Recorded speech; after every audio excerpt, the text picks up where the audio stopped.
Election commission of India सही कर रही है जब वो पूरे देश में स्पेशल इंटेंसिव रिवीजन लॉन्च कर रही है, जबकि उसके कानूनी वैलिड होने का सवाल अब भी सुप्रीम कोर्ट के सामने पेंडिंग है। ये सवाल आज देश के डेमोक्रेटिक कंसाइंस के बीच एक बड़े कॉन्स्टिट्यूशनल डिबेट का सेंटर बन गया है। सुप्रीम कोर्ट के 10 जुलाई ऑर्डर ने इसी मुद्दे को हाईलाइट करते हुए कहा था, An important question has been raised in this bunch of petitions before this court, which goes the very root of the functioning of a democratic republic that is our country. The question is of the right to vote. और जब right to vote पर सवाल उठता है तब पूरा democratic setup हिला देने वाली एक लीगल और मॉरल चर्निंग शुरू हो जाती है। SIR, जिसे इलेक्शन कमीशन ने पहले बिहार में 24 जून को section 21(3) of the representation of people act 1950 के तहत शुरू किया था, अब दूसरे फेज में 12 स्टेट्स और यूनियन टेरिटरीज तक पहुंच गया है। तमिलनाडु, वेस्ट बंगाल, केरला एंड पुडुचेरी समेत। कमीशन का कहना है कि ये पूरी एक्सरसाइज इलेक्टोरल रोल्स के अपडेट करने के लिए है, लेकिन पिटिशनर्स का कहना है कि ये एक सिटीजनशिप स्क्रीनिंग के लिए डिस्गाइज्ड ऑपरेशन है। एडवोकेट प्रशांत भूषण, वृंदा ग्रोवर और नेहा राठी ने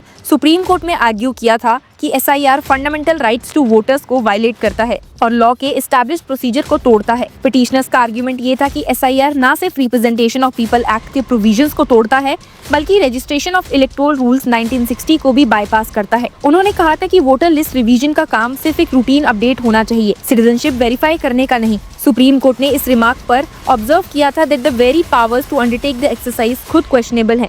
मतलब क्या इलेक्शन कमीशन के पास ऐसी एक्सरसाइज करने की अथॉरिटी है भी या नहीं, ये सवाल अब भी ओपन है। फिर भी सुप्रीम कोर्ट ने बिहार में SIR प्रोसेस को स्टे नहीं लगाया, बल्कि कोर्ट ने इंश्योर किया कि कोई वोटर आर्बिट्रली एक्सक्लूडेड ना हो। कोर्ट ने ट्रांसपेरेंसी बढ़ाने के लिए आधार को एक प्रूफ के रूप में अलाउ किया और कहा कि ड्राफ्ट रोल्स पब्लिक होने चाहिए। लेकिन जब बिहार का एक्सरसाइज खत्म होने लगा, तब कोर्ट ने 9 अक्टूबर की हियरिंग में एक ऑब्जर्वेशन दी जो पूरे डिबेट का मॉरल क्रक्स बन गई है। जस्टिस सूर्यकांत ने इलेक्शन कमीशन के काउंसिल राकेश द्विवेदी से कहा, you election commission has decided to carry out SIR on a pan India basis, so this experience with Bihar would have made you wiser now. The next time you introduce a SIR module, owing to what you experience now, you would also bring some improvements. Justice Kant का ये observation एक तरह से silent approval भी था और एक warning भी। अप्रूवल इसीलिए क्योंकि कोर्ट ने एक्सेप्ट कर लिया था कि इलेक्शन कमीशन ने पूरे देश के लिए SIR लॉन्च करने का डिसीजन ले लिया है। वार्निंग इसीलिए क्योंकि बिहार के एक्सपीरियंस ने फ्लॉज एक्सपोज किए हैं जो अब रिपीट नहीं होने चाहिए। दूसरी तरफ इलेक्शन कमीशन ने अपने डिफेंस में आर्टिकल 324 का हवाला दिया, वही प्रोविजन जो कमीशन को superintendence, direction and control of elections के ब्रॉड पावर्स देता है। इलेक्शन कमीशन ने कहा, article 324 operates in areas left unoccupied by the legislation.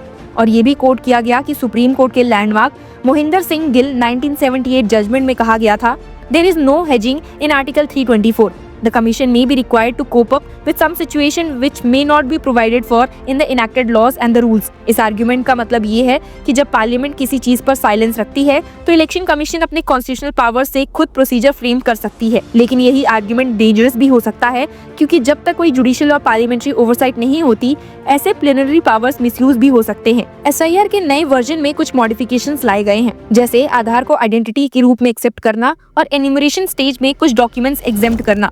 पर फिर भी वोटर पर ओनस है कि वो अपना नाम लिस्ट में इंश्योर करे।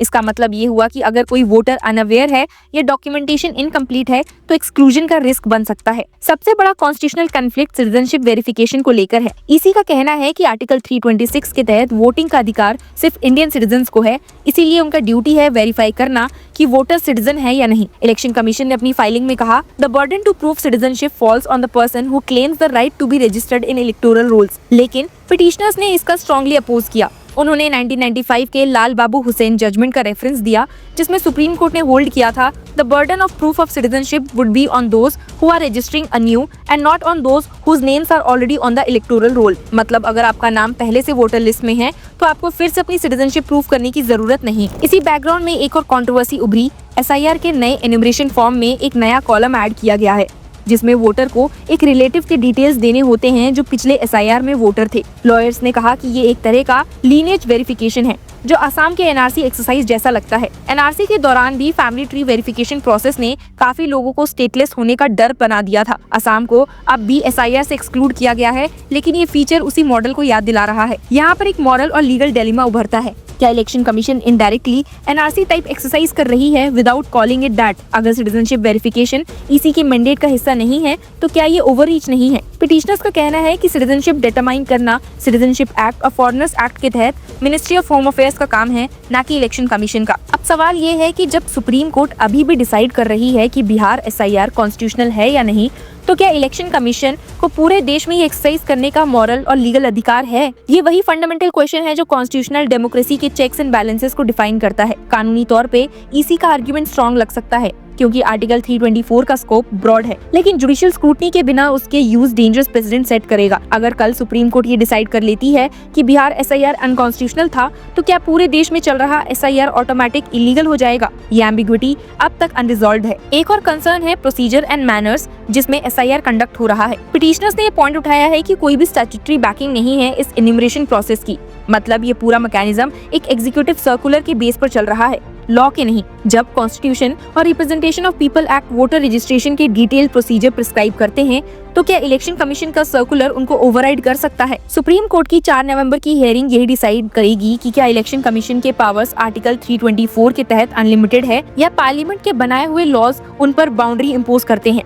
जस्टिस सूर्यकांत के remark you would also bring some improvements एक हिंट था कि कोर्ट ने ईसी के इनिशिएटिव को रिजेक्ट नहीं किया, लेकिन उसका प्रोसेस पर नजर जरूर रखी है। यहाँ पर एक और कॉन्स्टिट्यूशनल डायमेंशन ऐड होता है, राइट टू वोट आर्टिकल 326 से मिलता है, लेकिन ये एक स्टैट्यूटरी राइट है, फंडामेंटल नहीं। फिर भी जब मास डिसइंफ्रेंचाइजमेंट का रिस्क हो तो आर्टिकल 14 इक्वालिटी और article 21 right to life and dignity activate हो जाते हैं। वोटर एक्सक्लूजन के केसेस में ये आर्गुमेंट दिया गया है कि आर्बिट्ररी डिलीशन एक सिटीजन के डिग्निटी और इक्वालिटी दोनों का वायलेशन है। इसी का क्लेम है कि ये एक्सरसाइज ट्रांसपेरेंसी और ऑथेंटिसिटी के लिए है, लेकिन सोचिए कि अगर इस प्रोसेस के चलते लाखों वोटर्स अपना अधिकार खो देते हैं तो ये वेरी ऑब्जेक्टिव डिफीट हो जाएगा, क्योंकि डेमोक्रेसी तभी काम करती है जब हर एलिजिबल सिटीजन अपना वोट डाल सके।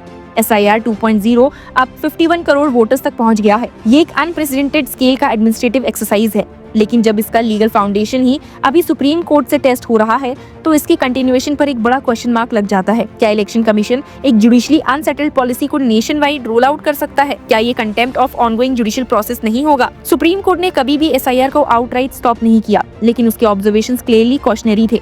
अब जब 4 नवंबर को इसकी कॉन्स्टिट्यूशनैलिटी पर डिटेल हियरिंग शुरू होने वाली है, तो ईसीआई का ये नेशन वाइड रोल आउट एक हाई स्टेक्स गैम्बल लगता है, जहां एक तरफ डेमोक्रेटिक क्रेडिबिलिटी और दूसरी तरफ इंस्टीट्यूशनल ऑटोनॉमी दोनों दांव पर लगे हैं। अगर कोर्ट ने कहा कि इलेक्शन कमीशन ने अपने पावर्स को एक्सीड किया है, तो पूरा एसआईआर इनवैलिड हो सकता है और लैक्स ऑफ डिलीशंस और इंक्लूजन्स लीगली वॉइड हो जाएंगे।